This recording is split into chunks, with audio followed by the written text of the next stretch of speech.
안녕하세요 여러분, 저 계백장군 인사 올립니다.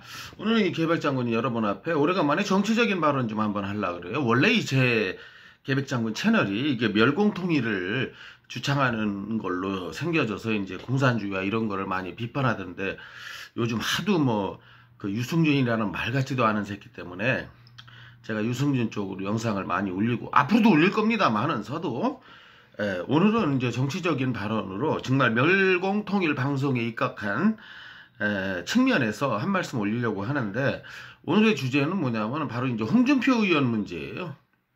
이제 홍준표 지금 현재 무소속 의원이죠. 그리고 이제 복당 신청을 한다고 하지 않았습니까? 이제 했을 거예요. 벌써 기자회견 한 날로부터 하루인가 이틀 지났으니까. 제가 있는 이곳은 또 한국과 또 한 4시간의 시차가 있으니까요. 그런데 문제는 지금 일부 뭐 초선 의원 중에 홍준표 의원의 복당을 반대하는 사람이 있어요. 그러면서 뭐 초선 의원이 뭐 당대표를 나섰다 그래요. 그 김웅 의원인가 뭔가. 초선이라고 해서 당대표에 출마할 수 없다, 그런 당규나 법은 없지만 그래도 좀 초선이면 초선답게 좀 겸손해야 되는 것도 있지 않아야 될까요? 김웅 의원이라는 사람이 도대체 몇 살인지는 잘 모르겠습니다만은, 몇 살이든 간에 초선이면은 정치 초년생 아니겠습니까?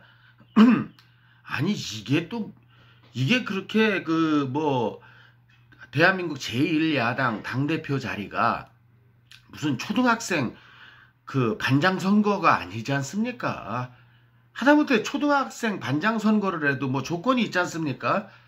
뭐 타의 모범이 되는 평상시 행동을 했다든지, 또 어느 정도 공부도 좀 하는 애가 되지, 뭐 반에서 꼴등하는 무지랭이가 반장되는 거 봤습니까? 하다못해 초등학생 반장 선거도 그런 조건이 따르는데, 하다못해 대한민국 제1야당의 당대표 자리면 어떻겠습니까? 여기에 또 뭐 이준석이라는 젊은 애 있잖아요. 이건 또 뭐 지역구에서 한 번 이겨본 적도 없는 놈이 또 뭘 당대표가 됐다고 나선다면서요. 아니 도대체 국민의힘이라는 대한민국 제1야당을 뭐 당나라당으로 만들 일이 있습니까? 어느 사회에서 정치, 경제, 사회, 문화, 뭐 체육, 미술 모든 분야 할 거 없이 그래도 거기서 뭐 대표라든지 우두머리를 하려면 모든 분야가 경륜을 필요로 하지 않습니까? 이준석이 뭐 국회의원 걔 영선 아니에요? 영선. 여기에 이번에 초선이 이게 도대체 무슨 당나라당을 만들겠다는 건지. 예. 뭐 초선이 무조건 무시하는 건 아니지만 그래도 겸손해야 되는데, 거기에다 대고 뭐 홍준표 의원을 비난하고 뭐 이렇게 비판하고, 정치에도 금도라는 것이 있는데 후배가 선배를 존경할 줄 알아야지. 이거는 너무한 것 같습니다. 제가 봐도 국민의힘을 지지하는 한 사람으로서. 그리고 홍준표 의원이 그냥 무조건 무소속 의원으로서 국민의힘에 가겠다는 게 아니지 않습니까? 과거 당대표를 2번이나 지내시고 하도 그놈의 당명이 바뀌는 바람에 너도 헷갈리고 나도 헷갈릴 정도로 여야 할 것 없이 대한민국 당명을 왜 이렇게 미국이나 일본처럼 100년 정당이 없는지. 어찌됐건 그 사람이 맨날 그 사람이잖아요. 당명만 바뀌었지. 세상에 대통령 바뀌었다고 대통령 바뀔 때마다 당명 바뀌는 나라는 대한민국밖에 없을 겁니다. 그런데 당대표를 2번이나 지내시고 대통령 후보로 나서셨잖아요. 지난번 선거에서, 대통령 선거에서. 그런데 뭐 안철수가 센세이션을 한 바람을 일으킨다 어쩐다 하는 그런 선거에서 막상 뚜껑을 뒤집으니까 뭐 문재인이가 그때는 사실 좀 어떤 대세긴 했어요. 왜냐면 박근혜 대통령 뭐 이렇게 탄핵도 있었고 이런 것 때문에. 그래도 2등 누가 했습니까? 안철수가 했나요? 유승민이 했나요? 홍준표 의원께서 하지 않으셨습니까? 2등을. 그 어려운 선거에서. 왜? 이거는 야권이 지고 들어가는 선거였어요. 왜냐면 그렇게 그 당시에 뭐 촛불이니 뭐니 해가지고 박근혜 탄핵이니 뭐니 해서 이거는 해보나마나한 선거라고 할 정도로 불리한 상황에서 2등을 하신 분입니다. 만에 하나 가정이지만 안철수나 유승민이가 홍준표를 지지했더라면 어떻게 됐을까요? 판은 완전히 뒤집혔죠. 나라 이 꼴 안 났지요. 예. 이런 분한테 또 지들이 대통령 되겠다고 나와서 누구 표 갉아먹었습니까? 홍준표 표 갉아먹었잖아요. 문재인 표 갉아먹은 놈 있습니까? 안철수나 유승민 중에? 예. 그러니까 이렇게 된 기울어진 운동장 속에서도 2등을 하신 분 아닙니까? 이런 분이 지금 복당을 신청하는데 뭔 개 잡소리가 많단 말입니까? 뭐 화합을 논하면서 여기에 지금 뭐 대통령 후보 1순위를 그 여론조사에서 받고 있다는 윤석열, 이 사람은 뭐 뜬금없이 모셔오지 못해서 안달이면서, 아니 자당의 대통령 후보를 지냈고 당대표를 2번을 한 사람이 복당 신청을 하는데 일부 세력입니다만 반대하는 모습, 진짜 이건 금도를 넘는 모습이 아닌가, 저 개인적으로는 그렇게 생각합니다. 그리고 야당을 중심으로 하나가 될 수 있는 모든 야권 결집을 해서 그분들 중에 자유경선을 통해서 한 명의 대통령 후보를 내세워도 내년 대통령 선거에서 이긴다는 게 될똥말똥인데 지금 벌써부터 이렇게 분열로 가자면 뭐 어떻게 하자는 겁니까? 예? 뭐 홍준표 의원을 비판하는 사람 중에는 뭐 박근혜를 뭐 출당시켰느냐 이러는데, 홍준표 의원이 그 부분에 대해서 충분히 해명을 하지 않았습니까? 당시 김무성계와 유승준계와의 관계를 위해서 저 대한민국 사회주의로 개헌을 하겠다는 저 세력을 막기 위해서는 그들의 힘이 어쩔 수 없이 필요했다 그랬는데, 그들이 내세운 조건이 박근혜 탄핵이었다, 그러니까 출당이었다고 하지 않습니까? 그러면 더 큰 대의를 본 거지요, 홍준표 의원은. 왜? 그러면 그 당시 저 문재인 파들에 의해서 대한민국이 사회주의로 개헌됐어야 한단 말입니까? 이런 합리적인 걸 됐는데, 그럼 그런 식으로 따지자면 윤석열 전 검찰총장은 어떻게 했나요? 박근혜 대통령, 이명박 대통령 구속하는데 1등 공신 검사 아니었습니까? 저는 윤석열 전 검찰총장을 욕하고 싶은 마음이 없습니다.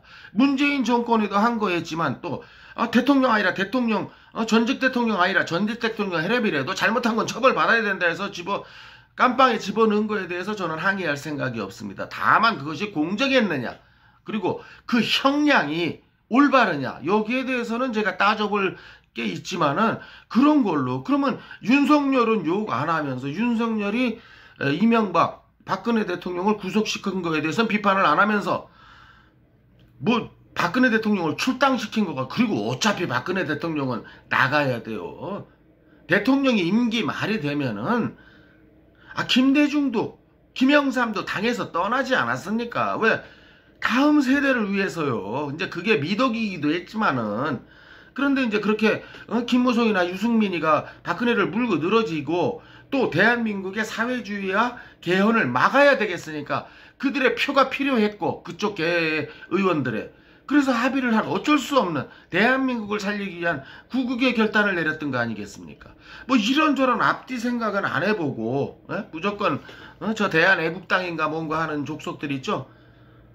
박근혜 대통령 팔아서 어떻게 국회의원 몇 석 얻으려다가 한마디로 옐로우 버드 됐죠? 황새. 예. 자, 지금 국민의힘에 할 수 있는 일이 사실 뭐가 있습니까?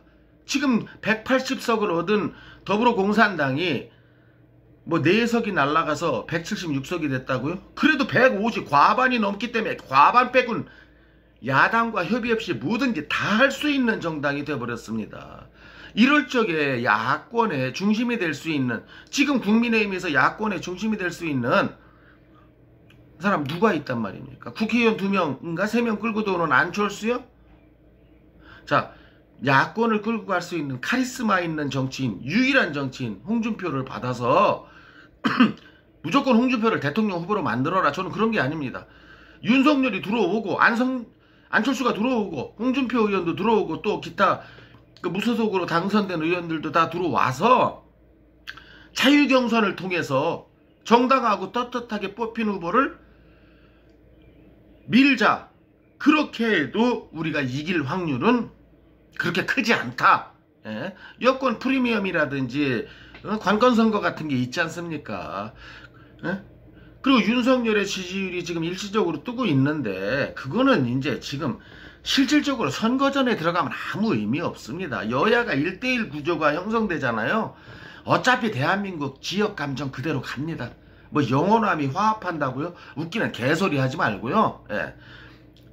그냥 표는 표대로 나뉩니다. 결국 중도에 의해서 결정 나지요. 예.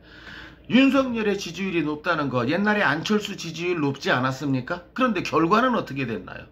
예. 대통령 선거 나가서 3등, 서울시장 선거 나가서 3등, 영원한 3등 후보 되지 않았습니까? 예.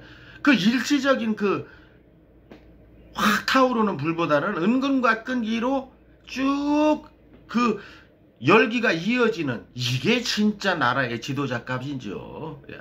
한결같다는 얘기죠. 한결같은. 그럼 지금 야권 정치인 중에 보수의 아이콘 또 한결같은 정치인 누가 있단 말입니까? 지금 복당을 하는데 홍준표 의원이 하기 싫어서 안 했습니까? 그 김종인이라는 늙은 망령이 끝까지 물고 늘어졌잖아요. 홍준표만은 안 된다. 옛날 뭐 다들 예상하는 것처럼 옛날 뭐 동아은행 사태로 그 당시 홍준표가 검사였으니까 이제 거기에 대한 개인적인 감정을 표출한 거지요. 이 늙은 망령이. 예. 정말 대한민국 야당을 위하고 대한민국을 위한다면은 그런 거는 넘어서야 그게 대인배지요. 그리고 김정인을 믿을 수 없는 이유는 뭡니까? 무슨 비상대책위원장을 여당에 가서 한 번, 야당에 가서 한 번, 또 그 사람을 비대위원장으로 받아오는 정치인들도 문제입니다. 따지고 보면은. 예. 아니 여당 가서도 비대위원장, 야당에 와서도 비대위원장. 이게 뭐 주체성 있는 놈이란 말입니까? 예. 아니 없으면 차라리 굶고 말지. 예. 그래서 진정한 야당의 아이콘, 보수의 아이콘, 대한민국 민주주의를 지킬 수 있는 카리스마를 가진 홍준표 의원의 복당에 대해서 왈가왈부하지 말고 일단 무조건 받아들이고 우선 어차피 다 모여봐야 몇 석 되지도 않아요. 사실 저 더불어공산당을 향해서 할 수 있는 일이 아무것도 없습니다. 저 사람들이 그냥 독재로 끌고 나가려고 의회 독재로 끌고 나가려고 하면 대책 없어요. 176석이라. 한 명의 힘이 더 필요한데 여기서 뭘 나눠 먹겠다고 내 밥 챙기고 있단 말입니까? 그것도 초선이나 영선 의원들이 이런 말도 안 되는 거 하지 말고 대한민국 제1야당의 지도자가 되려면 적어도 경륜은 있어야 될 거 아닙니까? 예, 그런 걸 존중해 줘야 되고 국민의힘 초선 의원들 제발 깝죽대지 말고 배우는 자세로 지금은 배울 때입니다. 여러분이 나중에 3선 4선 5선 6선 돼서 대통령 출마를 하든 그때 가서 노릴 일이지 지금 뭘 껍죽댄단 말입니까? 예? 아니 하다못해 초등학교에서도 전교 어린이 회장을 뽑는데 1학년 뽑습니까? 6학년 뽑습니까? 1학년이라고 출마 자격이 없는 건 아니죠. 그렇지만 왜 6학년을 뽑겠습니까? 그거는 그 초등학교에서도 경륜이라는 걸 따지기 때문 아니겠습니까? 근데 하물며 대한민국 제1야당의 지도자를 선출하는데 이거 무슨 이준석 같은 영선 뭐 김웅 같은 초선 이게 정말 이거 당나라당을 만들자는 건지. 그래서 오늘 제가 여러분 앞에 드리고 싶은 말씀은 일단 홍준표 의원의 복당은 무조건 현실화돼야 하며 지금부터 대선으로 나아가도 어떻게 보면 늦었다고 봅니다. 슬슬 밑밥을 깔아 나가야죠. 예. 그리고 대선 후보들 열심히 뛰시고 나중에 경선에 깨끗이 승복하고 내년 정권 탈취를 해야 되지 않나. 오늘 계획장관 오래간만에 여러분 앞에 제 정치적인 소견을 한번 밝혀드리는 바입니다. 감사합니다. 다음번 영상에서 뵙겠습니다. 계획장군이었습니다.